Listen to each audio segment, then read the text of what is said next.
Welcome to the Infowars Nightly News. I'm David Knight. It's Thursday, January the 23rd, 2014.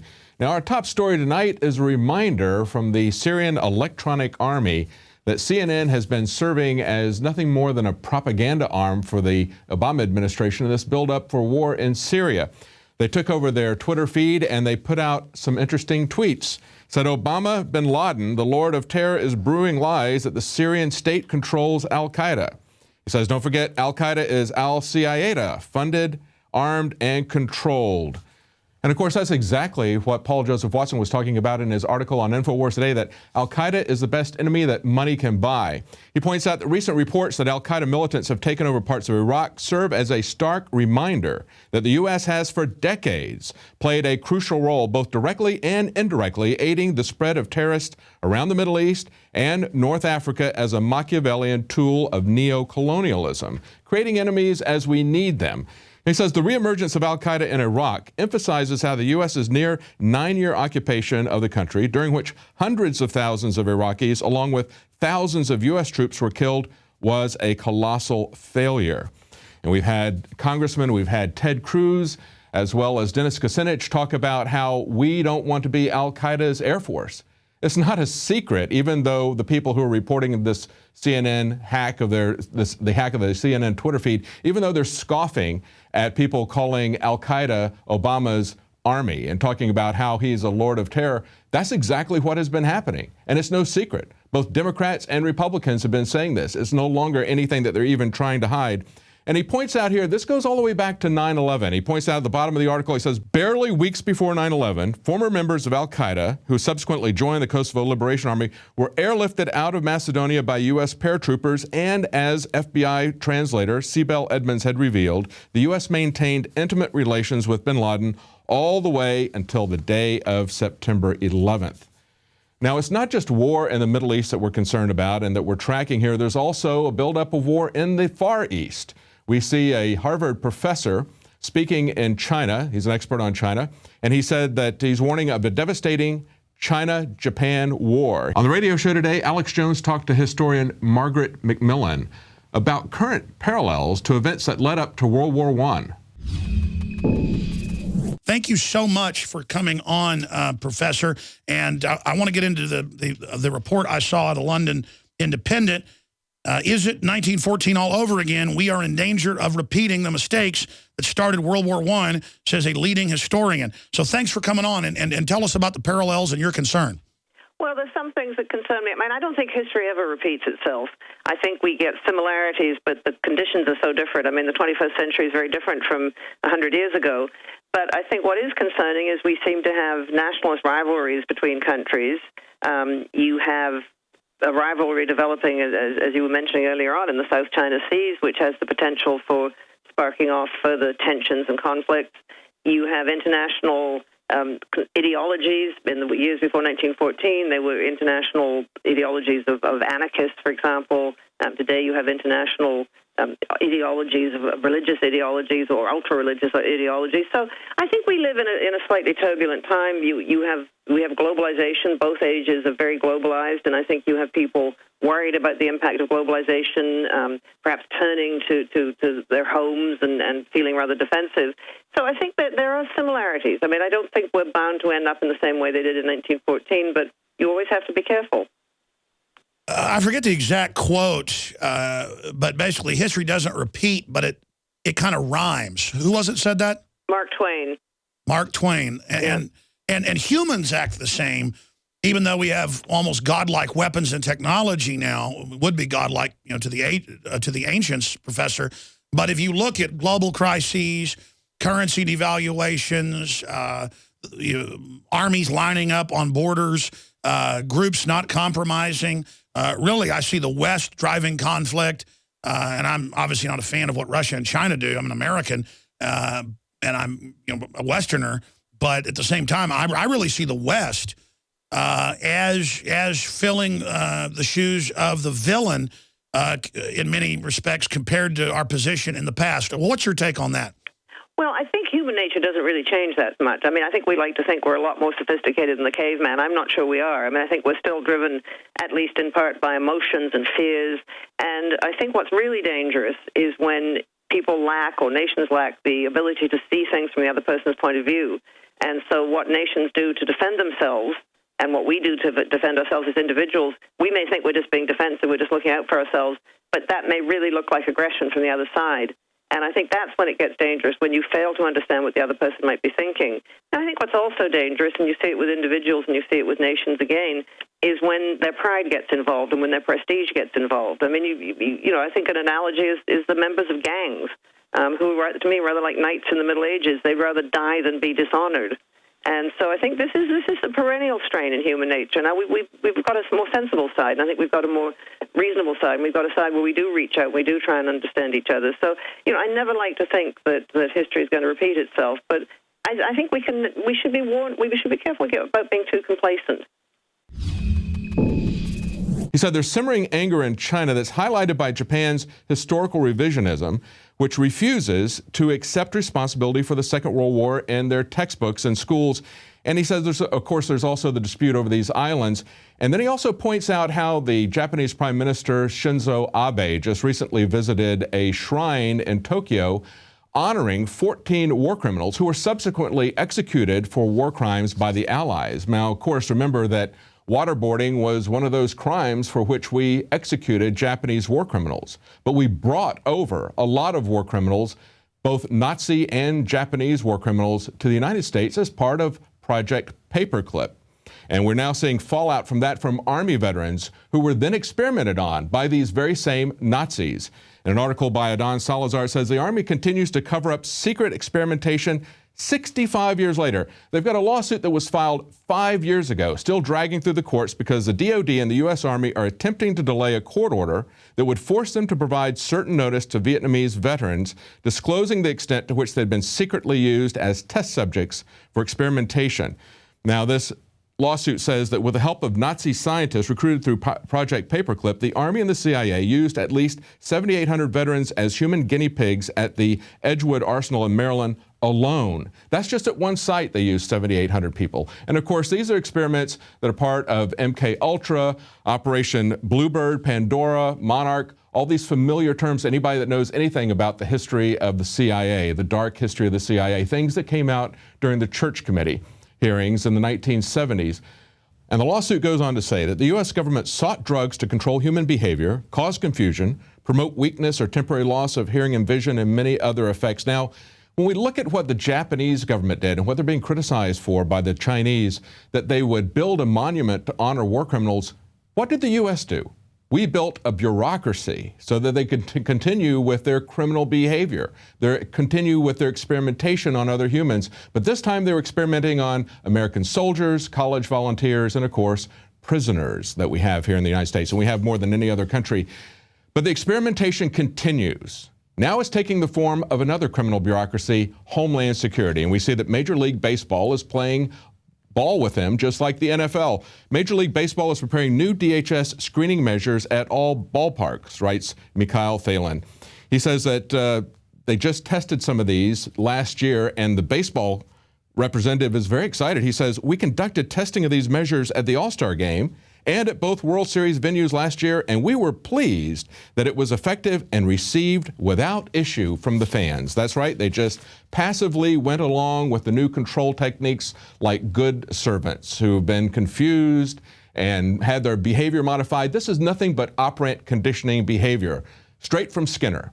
They start at the airports and then they go to the ball games because they know that when you're ready to travel, they can give you a nice reward if you behave the way they want you to. It's nice, positive, operant conditioning. And they do the same thing now at all major league sports. They're bringing that in. They're gradually rolling out. But it's not going to be just all nice, positive conditioning. There's going to be some consequences when they start rolling this out all over. They're going to take the gloves off at that point. And we now have a major new voice that is slamming what the NSA is doing. Now, we've had senators, we've had NSA whistleblowers, and now we've got a new board which I'd never even heard of before. It's called the Privacy and Civil Liberties Oversight Board. Now, one of the reasons you haven't heard of this probably is because they were created back in 2004. They were originally just dismissed as a propaganda arm of the Bush administration. But then they went through a reform in 2007, and what happened at that time was they got a little bit more independent. They were appointed by Senate confirmation. Still, they never met until November, this last November, 2013. Now, this is what they had to say.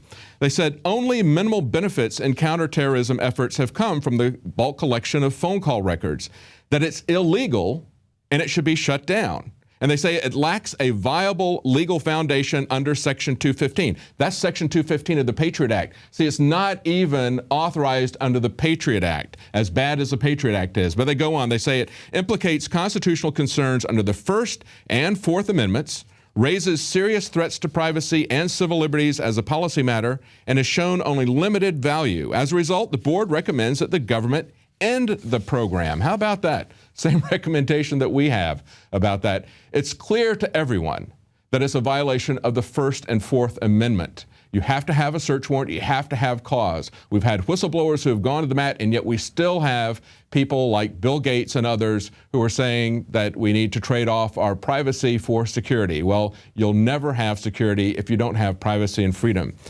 And there's some people who understand this in the Ukraine. We see a lot of reports coming out of very violent revolution going on there, fighting in the streets. It looks like some kind of a post-apocalyptic scene. They've created their own versions of makeshift riot gear. Take a look at some of these things they've got here. Motorcycle helmets they're using, shields, clubs that they've made. They've even got slingshots, catapults, trebuchets. Both the police and the rioters are throwing Molotov cocktails at each other.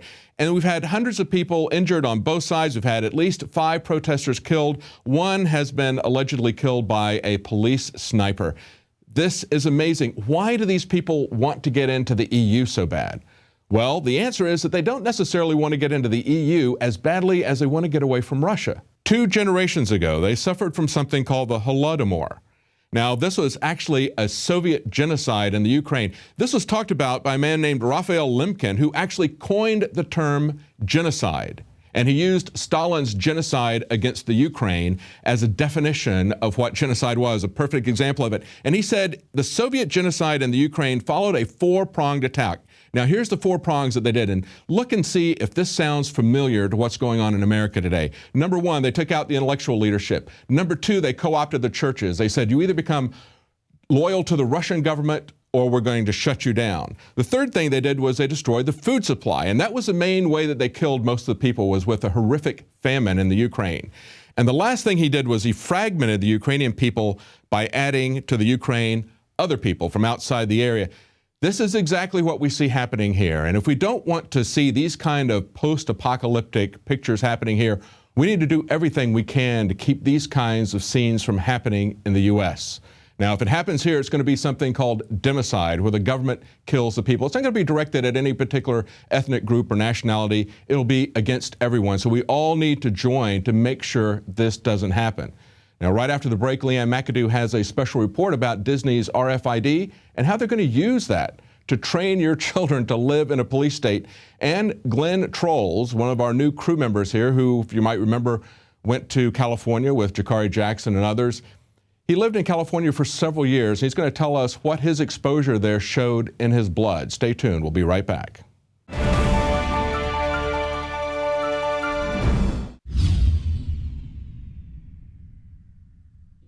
My friends, Alex Jones here to tell you about some of the most important information concerning you and your family's health. Radiation levels have more than doubled in the last 60 years in the Northern Hemisphere from all of the nuclear testing and radiological accidents. Radioactive contamination is now in most of the food supply. There's only 2 ways to avoid this. Move south of the equator or properly protect your thyroid with nascent iodine. Looking to protect my family, I've done deep research. Nascent iodine is the purest, cleanest, absolute best form of iodine to protect yourself and your family. It's made right here in the USA, completely non-GMO. I searched out the best quality and now have developed a double-strength form of nascent iodine, exclusively available at InfoWarsLife.com. Nascent iodine is on record as one of the only safe ways to detox from fluoride poisoning. Survival Shield Nascent Iodine. Secure your super high-quality nascent iodine today at InfoWarsLife.com. That's InfoWarsLife.com.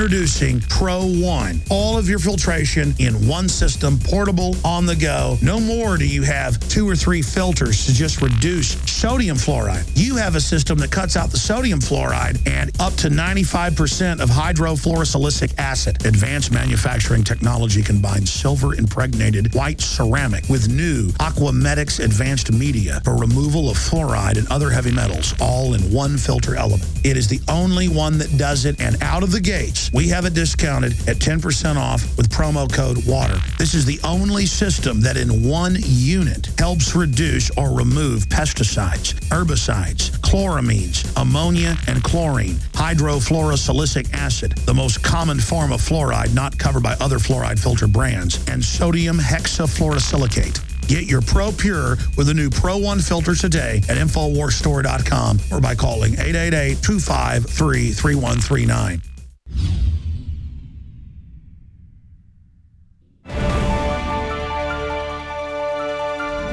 Well, the latest propaganda effort to introduce your children to the new totalitarian society comes by way of Disney. They've unveiled a new cartoon series where camera-equipped ladybugs spy on kids and then report back to a central authority. So never fear whenever she's near. It's Shutterbug time, Shutterbug time. This is predictive programming to get your children to accept the coming drone surveillance police state.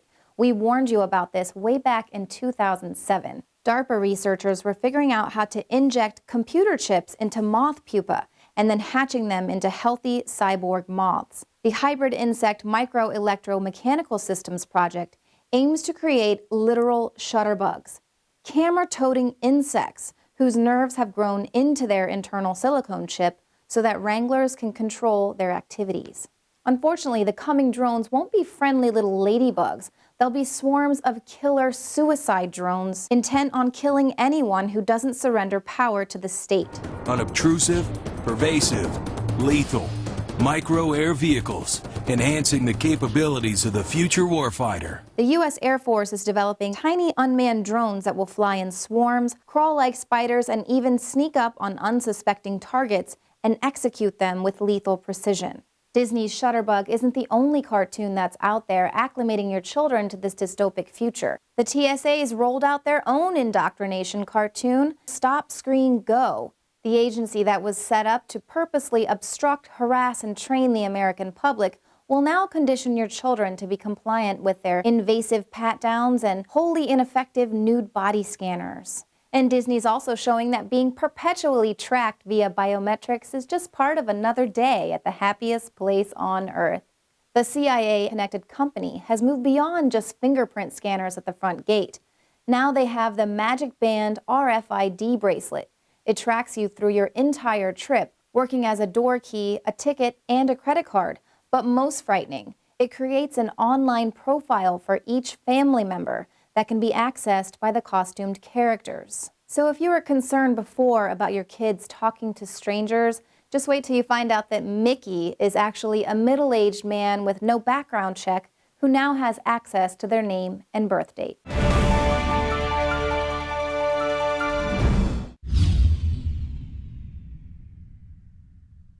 The facts are in. The studies are legion. Sodium fluoride and other toxic members of the fluoride family are devastating the health and cognitive ability of the American people. So why are the social engineers adding it to the water? Simple. Dumb down the host population that the parasitic technocracy is feeding on. We may not have been able to get fluoride out of the water supply yet, but we can help to get it out of our bodies. I am extremely excited to announce the exclusive Infowars Life Fluoride Shield formulation, fusing 6 of the best documented ingredients from around the world to help the body remove not just toxic fluoride residues from the body, but a whole host of toxic substances. Let's take a stand against the globalists by blocking their poisons with Fluoride Shield. I use Fluoride Shield every day. Secure your Fluoride Shield and other pioneering formulations at InfoWarsLife.com today. Let's start cleansing our bodies now and support the Info War at the same time. That's InfoWarsLife.com.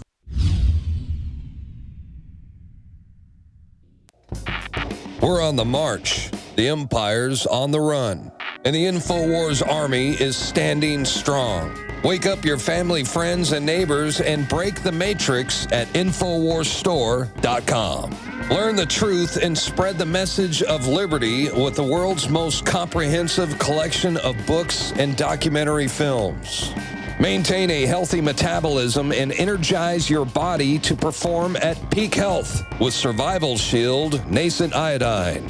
Protect your family and be prepared with survival foods and emergency preparedness kits. And now you can drink safe water with your own ProPure water filtration system, which removes fluoride and other harmful chemicals from your family's water supply. Save 10% with the promo code WATER. So join the revolution. InfoWarsStore.com.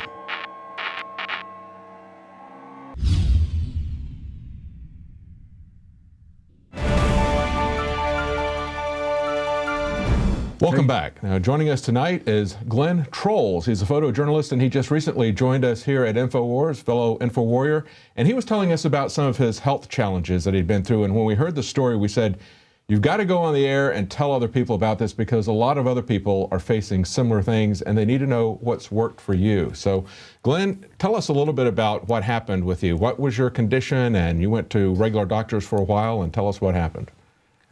Yes, David, I was diagnosed at the University of Michigan with ankylosing spondylitis, which is a pretty severe condition. I mean, my prognosis was quite bleak, as the doctor said. He told me that I could expect that at best I would have at least several of my vertebrae fused permanently in my back. And I remember when he did give me that diagnosis, I wasn't at all surprised because I can remember quite clearly it felt like someone had been injecting acid right into my spinal column. It was very, very... So what did he do for you? What did he prescribe? Well, I mean, he had told me that, you know, the only way I could go were these medications, which were like Indocin, and I think some of the side effects of Indocin immediately were stomach upset, ulcers. I got these right away. It didn't take long. And I had him switch me to methotrexate, which is a cancer drug.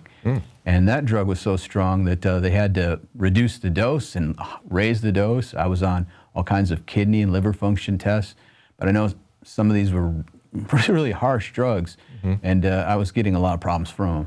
And they weren't really helping you with the underlying causes, right? It's just essentially masking the No, they were symptoms. they were definitely masking the symptoms, but at the meantime, they were causing other things to occur. Exactly, for instance. and that's what we see happen all the time. Well, what happened to get you off of that, and what did you do to get off of that? Well, after taking those things, injections for about 10 years, you know, I decided that I was going to fire my MD because, you know, I have to credit that phrase and that movement towards the show because I learned from the guests on this show that that's what you need to do is you get rid of the allopathic doctors and replace them with naturopathic doctors in Whole Foods and different things like that. So I really wanted to credit the show for that awakening in me. Because they're trying to get to the root cause. They're not just trying to mask the symptoms again, as we were talking Absolutely, about before, because the masking of the symptoms all the while, you're getting sicker and sicker. Your liver is getting more damaged. These are cytotoxic chemicals going into your body constantly. And I did that, and I was getting sicker and sicker, heavier and heavier. And it was just, when I did quit, I went cold turkey off all drugs, all docs, all MDs, and my family thought I was crazy. They're, well, what are you doing? You know, you're getting sicker. You know, they saw my decline, and I was declining at first. So you've been under standard medical care. They've given you some meds that are going to mask the symptoms, but then they create all these other new health problems. Weight gain being just one of many more serious health problems. What did you do to change this and turn it around? What was it? Well, I replaced my allopathic physician with a naturopath. I asked them what these medicines are going to do. What are the side effects they're not telling me? They said the side effects of these medicines are death. And I took that pretty much to heart right away. And I got on a modified Max Gerson diet plan, which is elimination of meats and carbs and sugars and pretty much all manner of things that are unhealthy and unnatural and processed. And spent a lot of time at the farmers markets getting organic vegetables and juicing and making soups. And as I told you, that's where I had my big weight loss. But after that, I was still sick and still tired in a way that I wasn't prepared to feel, and I wasn't happy with that. So then what did you do after that? You're still feeling tired? Well, after that, I did some more blood work, and it told me that I was B12 deficient. I was anemic from trying to be a vegetarian, which I knew wasn't going to work with my body. So I went back to meats and some carbs like sweet potatoes, and I found that that gave me some energy, but I still didn't have the energy I needed to work in production the way I want to. I'd have to take longer naps and breaks and between projects, and it wasn't the life I wanted. I was still living on Red Bull and Monster and all that until I started really addressing the thyroid. And the thyroid, I started taking porcine thyroid pills, liver pills, and I started realizing that that was helping a lot. And then fast forward to today, or to December of last year, and I got this this test that Alex had talked about on air, and because my new naturopath told me that it looks like your symptoms are more related to heavy metal toxicity than anything else at this point. You've been down that road, you've done the footwork, you've taken care of all you can, and I found these folks, and they're Christian folks, and I really believed what they said, so I went and did this quite costly lab test, which, it was kind of a burden at the time, but I'm glad I did it because I was high in the big 6 toxic metals. And what were they? Well, aluminum, antimony, cadmium, and cesium, amazingly enough, and lead was very extremely high. And your cesium, you lived for the last couple of years in California, right? So yeah, that's true. That's another connection there. Yeah, I lived on the coast of California, and since the Fukushima explosion out there, I've been exposed to whatever's coming through there. In the second page of the report, it says environmental contamination by CS-137 as a result of radioactive fallout could be a concern.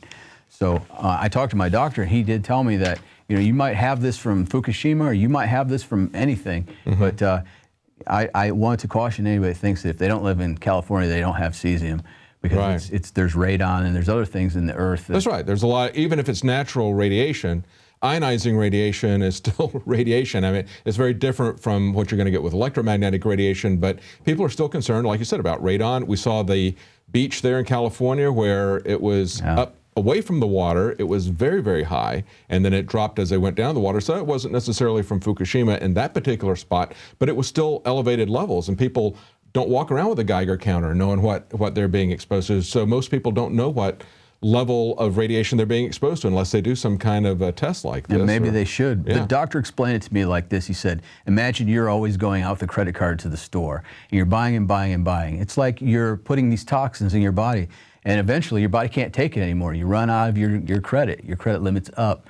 But now imagine you're starting to get these things out, like using Fluoride Shield or any of the products at InfoWarsLife.com. I mean, it's like you're now paying with cash, and your body's not going to work on credit. You really have to get the toxins out for the vitamins to work, because your body runs on enzymes, and if there's toxins there, the vitamins can't get to function properly and make the enzymatic reactions. So you need to have a compound approach to this. It needs to be the Fluoride Shield, the Survival Shield, and also the vitamins. And it's kind of just the opposite of what we're usually talking about with iodine, where you want to try to fill your thyroid up with healthy iodine to prevent the radioactive cesium or strontium-90 or whatever to be absorbed by the thyroid. But the opposite is true as well. If you've got a lot of harmful chemicals that have filled up your organs, then you're not going to be able to get the good nutrition in. So that's why you need to find some way to purge it out. A multi-pronged approach, yeah.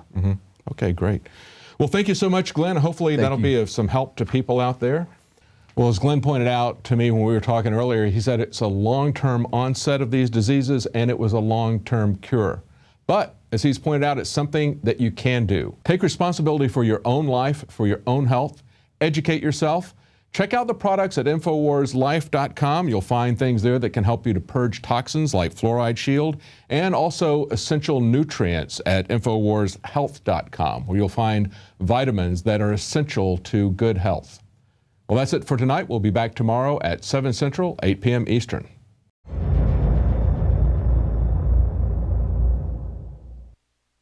Now you can watch The Alex Jones Show live as it happens at Infowars.com/show. You'll find links to all of our content there and a free 15-day trial for Prison Planet TV. More than 60 movies and documentaries all in one place at Infowars.com/show.